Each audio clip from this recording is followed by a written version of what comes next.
అందరికీ నమస్కారం అండి. యూపీఎస్సీ ఎగ్జామ్ దగ్గర పడుతుంది కాబట్టి ఎన్సీఆర్టీ సిరీస్ మళ్ళీ స్టార్ట్ చేసాం. రివిజన్ చేసుకోవడానికి మీకు బాగా పనికొస్తుంది.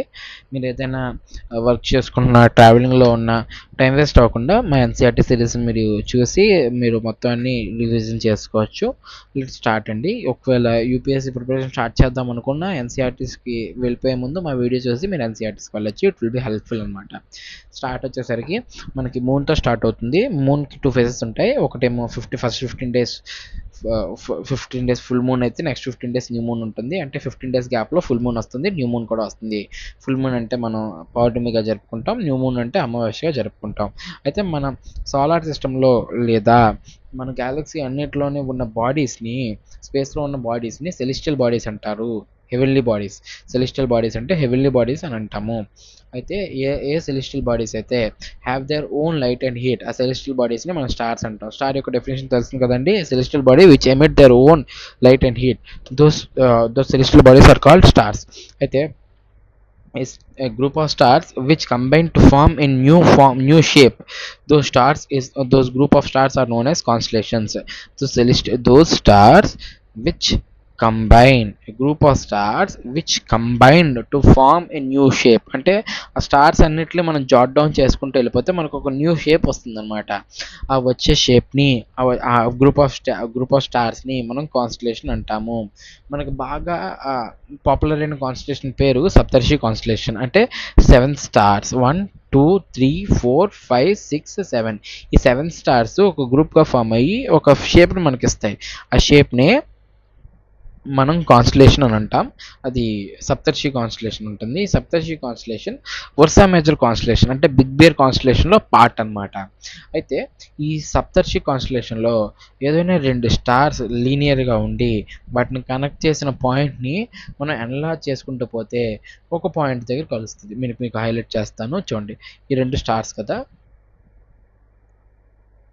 ఈ 2 స్టార్స్ కదా, ఈ 2 స్టార్స్ని మనం జాట్ డౌన్ చేసుకుని బాగా దాన్ని ఎక్స్టెండ్ చేసుకుంటూ వెళ్ళిపోతే ఆ 2 స్టార్స్ ఇంకొక స్టార్కి దారితీస్తుంది. ఆ స్టార్ని నార్త్ స్టార్ అంటాం. మనం మనం నార్త్ డైరెక్షన్లో రాత్రిపూట చూసినట్టయితే ఒక స్టార్ మనకి కాన్స్టెంట్గా కనిపిస్తుంది. ఈ స్టార్స్ అన్నీ మనకు ఒక పొజిషన్ నుంచి ఇంకో పొజిషన్కి మారుతున్నట్టు కనిపిస్తుంది. ఎందుకంటే మనకు తెలుసు స్టార్స్ ఆర్ కాన్స్టెంట్ బాడీస్ అని, అవి కదలకుండా ఉంటాయి. కానీ మన ఎర్త్ కాన్స్టెంట్ కాదు కదా, it revolves around the sun కదా. అంటే ఇక్కడ ఈ పాయింట్, ఇది స్టార్ కదా, ఈ స్టార్ ఇలాగ ఉంటుంది. సన్ ఇక్కడ నుంచి ఎర్త్ ఇక్కడ నుంచి ఈ పాయింట్ నుంచి ఈ పాయింట్కి వెళ్తున్నప్పుడు ఇది మనకు కదిలినట్టు కనిపిస్తుంది. కానీ ఈ నార్త్ స్టార్ మాత్రం మనకు కదిలినట్టు కనిపించదు. ఎందుకంటే దానికి రీజన్ ఇక్కడ ఎన్సీఆర్టీలో చెప్పలేదు, నాకు తెలిసిన రీజన్ చెప్తాను చూడండి. మన ఎర్త్ అనేది 23.5 degreesకి టిల్ట్ అయి ఉంటుంది, లైక్ దిస్. ఈ టిల్టింగ్ ఎక్కడైతే ఏ డైరెక్షన్లో అయితే టిల్ట్ అయిందో ఆ టిల్టింగ్ యాక్సిస్ ఉంది కదా, ఆ టిల్టింగ్ యాక్సిస్ని ఆ టిల్టింగ్ యాక్సిస్ ద్వారానే ఇక్కడ ఒక స్టార్ ఉంది.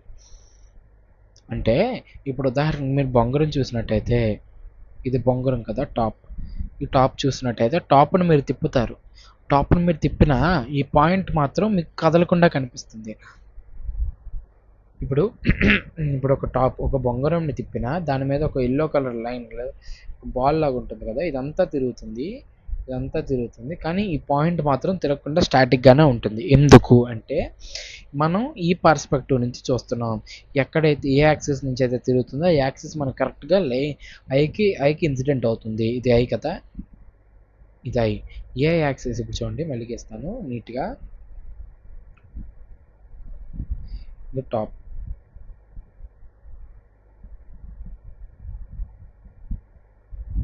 టాప్ మీద బొంగరం మీద ఒక పాయింట్ ఉంది. ఇది రొటేటింగ్ యాక్సిస్. దీని రొటేటింగ్ యాక్సిస్ ఏంటి? ఇది. మనం దీన్ని ఎలా చూస్తున్నాం?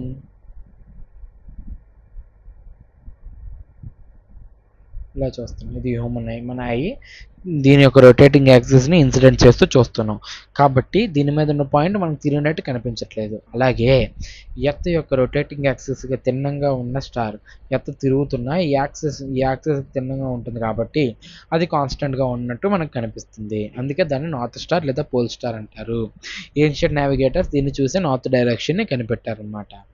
నెక్స్ట్ ప్లానెట్స్ అనేది గ్రీక్ వర్డ్ నుంచి వచ్చింది, విచ్ నేమ్డ్ యాజ్ ప్లానెటియా. దాన్ని వాండరర్స్ అని కూడా అంటారు. వాండరర్స్ అంటే ఏంటి అంటే తిరిగే వాళ్ళు, సంచారులు, వాండరర్స్. ప్లానెట్ ఐకి యాక్చువల్ మీనింగ్ వచ్చేసరికి వాండరర్స్. ఆ ప్లానెట్ ఐ నుంచి మనకి ప్లానెట్స్ అనేది వర్డ్ వచ్చింది. అయితే ఈ planets doesn't have their own light and heat. They conceive light and heat from the star.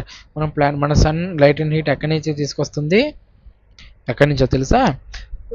Sun నుంచి. మన ఎర్త్ సన్ నుంచి లైట్ అండ్ హీట్ని తీసుకొస్తుంది.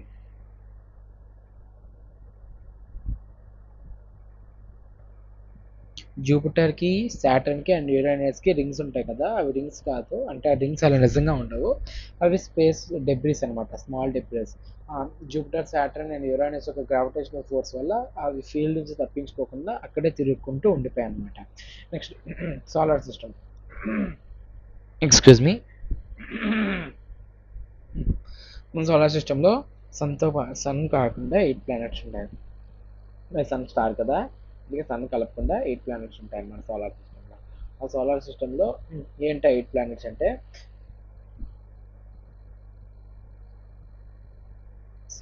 Mercury, Venus, Earth, Mars, Jupiter, Saturn, Uranus and Neptune.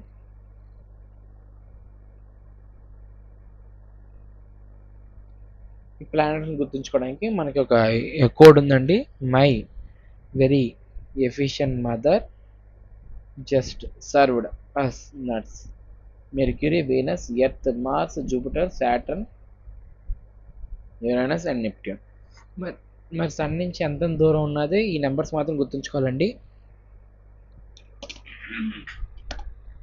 ఈ కిందనున్న అన్ని అది మిస్లీనియసే, కానీ సన్ నుంచి ఎంత దూరం ఉన్నది అనే పాయింట్ మాత్రం మనం ఖచ్చితంగా తెలుసుకోవాలి. నేను ఇక్కడ టేబుల్కి ఇస్తాను చూడండి.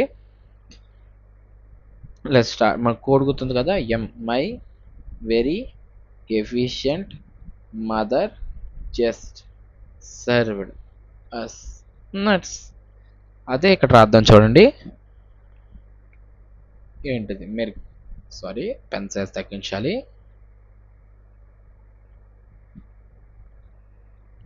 Mercury, Venus, Earth, Mars, Jupiter, Saturn, Uranus, Neptune.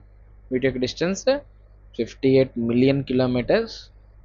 Distance అంటే distance from the earth 108 million kilometres, Earth 150 million kilometres, Mars 228 million kilometres, Jupiter 778 million kilometres, Saturn 1447 kilometers and 2896, Uranus 2869 kilometers, 4496 kilometers. చూడండి అంతే వస్తుంది, మిలియన్ కిలోమీటర్స్.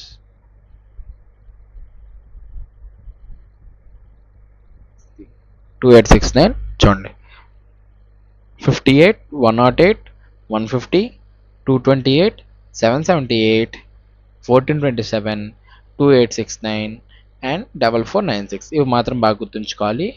నెక్స్ట్ మిగిలినవి miscellaneous మీరు గుర్తుంచుకోవాలి ఖచ్చితంగా. ఇంకా ఎన్ని మూన్స్ ఉన్నాయో కూడా గుర్తుంచుకోవాలి, అది ఇంపార్టెంట్. నెక్స్ట్ సన్ ఎంత ఎక్స్ట్రీమ్ అండ్ హాట్ ఉన్నా అది మన దగ్గర నుంచి, అంటే ఎర్త్ దగ్గర నుంచి ఎన్ని కిలోమీటర్స్ దూరంలో ఉంది? మనం ఇక్కడ ఇందాక రాసుకున్న నెంబర్స్ ప్రకారం 150 మిలియన్ కిలోమీటర్స్ దూరంలో ఉంది. అంతేగే అది ఎమిట్ చేసే హాట్ అండ్ లైటెస్ట్ గ్యాస్ని మనం అంత ఎఫిషియెంట్గా స్వీకరించలేం అనమాట. నెక్స్ట్ ప్లానెట్స్కి కోడ్ చెప్పేశాను కదా. నెక్స్ట్ ప్లానెట్స్ అనేవి సర్క్యులర్ పాత్స్లో తిరుగుతూ ఉంటాయి. Fixed circular, these paths are elongated paths.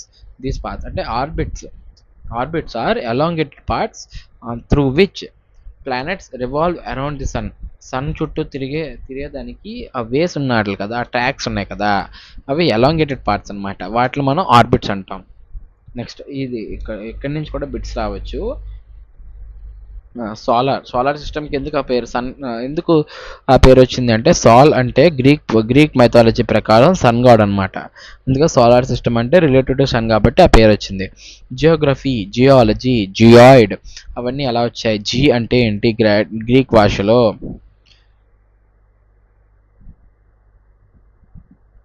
Raman mythology ప్రకారం సాల్ అంటే, ఇంత గ్రీక్ అన్నాను కదా, రామన్ మైథాలజీ ప్రకారం సాల్ అంటే సన్ గాడ్ అనమాట. అందుకే సోలార్ అంటే సన్కి రిలేటెడ్.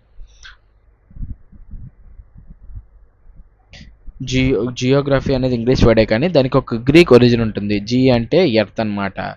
జీ అంటే ఎర్త్, జియోగ్రఫీ అంటే ఎర్త్ యొక్క స్టడీ, జియాలజీ ఎర్త్ యొక్క స్టడీ, జియోమెట్రీ ఎర్త్ యొక్క మెజర్మెంట్, జియాయిడ్ ఎర్త్ యొక్క షేప్స్. ఇది ఉంది కదా, ఇది గుర్తుంచుకోండి. ఎలాంగేటెడ్ పార్ట్స్, మెర్క్యూరీ అంటే ఇప్పుడు ఆర్బిట్స్ అనగానే మనం సర్క్యులర్ పార్ట్స్ అనుకుంటాం, కాదు, ఎలాంగేటెడ్ పార్ట్స్. గుర్తుంచుకోండి. Next international astronomical units society వాళ్ళు, ఆస్ట్రానమికల్ యూనిట్స్ వాళ్ళు ప్లూటోని ప్లానెట్గా మనకి చెప్పలేదన్నమాట. ఎందుకు ప్లానెట్గా కన్సిడర్ చేయలేదు, ఎందుకంటే అది ఒక dark planet. Pluto is a dark planet. అంటే ప్లానెట్స్కి ఉండవలసిన క్వాలిటీస్ ఏవి ప్లూటోకి లేవు. అందుకే దాన్ని డార్క్ ప్లానెట్గా ప్రకటించేశారనమాట. ఇంకా వేరే డార్క్ ప్లానెట్స్ ఏంటి అంటే సెరిస్ ఇంకా 2003 UB313, ఈ వీటిని డార్క్ ప్లానెట్స్ అంటాం. నెక్స్ట్ ఎర్త్ వచ్చేసరికి జియాయిడ్ షేప్లో ఉంటుంది. జియాయిడ్ అంటే ఇక్కడ ఫ్లాట్ ఉంటుంది, ఇక్కడ మళ్ళీ ఇలా ఉండి ఇక్కడ కూడా ఫ్లాట్ ఉంటుంది, దాన్ని జియాయిడ్ అంటారు. మరి అంత ఫ్లాట్గా కాదులేండి. మన సోలార్ సిస్టంలో ఎర్త్ మాత్రమే లివింగ్ కండిషన్స్ కలిగి ఉన్న ప్లానెట్. అది మనకి స్పేస్ నుంచి చూస్తే బ్లూ కలర్లో కనిపిస్తుంది. Next moon is our very own natural satellite అంటే celestial body which moves around the planets. ఏ సెలెస్టియల్ బాడీ అయితే ప్లానెట్ చుట్టూ తిరుగుతుందో దాన్ని శాటిలైట్ అంటాం. 2 టైప్స్ ఉంటాయి, ఒకటి న్యాచురల్ శాటిలైట్ ఉంటుంది, ఇంకోటి ఆర్టిఫిషియల్ శాటిలైట్ ఉంటుంది. న్యాచురల్ శాటిలైట్ అంటే మూన్, ఆర్టిఫిషియల్ శాటిలైట్ అంటే హ్యూమన్ మేడ్ శాటిలైట్స్ అనమాట. అవి ఆర్టిఫిషియల్ శాటిలైట్స్. నెక్స్ట్ ఆస్ట్రాయిడ్స్ అంటే debris which can be found in the between Mars and Jupiter. మార్స్కి జూపిటర్కి మధ్యలో ఉన్న స్మాల్ డెబ్రిస్ ఉంటాయి కదా, ఆ డెబ్రిస్ని మనం ఆస్ట్రాయిడ్స్ అంటాం. ఏదైనా ఒక పెద్ద ప్లానెట్ బ్రోక్ అయిపోయి అంటే డిజాల్వ్ అయిపోయి చిన్న చిన్న బెల్ట్స్లో చిన్న చిన్న పార్టికల్స్లో ఉంటే వాటిని ఆస్ట్రాయిడ్స్ అంటారు. మీటరాయిడ్స్ అంటే సన్ చుట్టూ ఉండే చిన్న చిన్న స్మాల్ స్పేస్ డెబ్రిస్. ఈ మీటరాయిడ్స్ గ్రావిటేషనల్ ఫోర్స్ వల్ల ప్లానెట్స్ మీద కూడా పడిపోతూ ఉంటాయి అన్నమాట. మనం తాక్షకులు అంటాం కదా, అవే. Next Galaxy. ఇప్పుడు మనం ఉన్న సోలార్ సిస్టమ్ ఉన్నది కదా, సోలార్ సిస్టమ్ ఉన్నది కదా, ఇలాంటి n number of solar systems అన్నీ కలిపి ఒక గ్యాలక్సీగా ఫామ్ అవుతుంది. ఇలా n నెంబర్ ఆఫ్ గ్యాలక్సీస్. ఇప్పుడు మన గ్యాలక్సీ ఉంది కదా, మన గ్యాలక్సీ పేరు మిల్కీ వే అనమాట.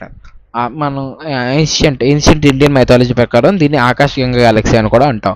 కొన్ని నెంబర్ ఆఫ్ గ్యాలక్సీస్ కలిపి ఒక యూనివర్స్. దీనికి ఒక క్లాసిఫికేషన్ రాస్తాను చూడండి. Planets and stars combines to form solar system. Many solar systems combines to form galaxy. Many galaxy combines to form universe. And that's it. అయిపోయింది. ఇప్పుడు మనం ప్రాబ్లమ్ సాల్వ్ చేసుకుందాం. ఎర్త్ ట్విన్ దేని అంటాం? వెనస్. థర్డ్ నియరెస్ట్ ప్లానెట్ ఏంటి? Earth. Planets move around the sun elongated paths. Pole star indicates north direction. Asteroids are found between orbits of Mars and Jupiter. Group of stars forming various patterns is called a constellation. Huge system of stars called galaxy. Dash is the closest celestial body to our Earth, Moon. Dash is the third nearest planet to the Sun, Earth. Planets do not have their own light and heat. 6th class first chapter మీరు revision చేస్తారు అనుకుంటున్నాను. Second chapter కూడా మన ఛానల్లో ఉంది, playlist చూసేయండి. Thank you. Subscribe చేసుకోవడం మర్చిపోకండి. మీలాగే స్టూడెంట్స్ కూడా దీన్ని షేర్ చేస్తే మంచిది. Thank you. బాయ్.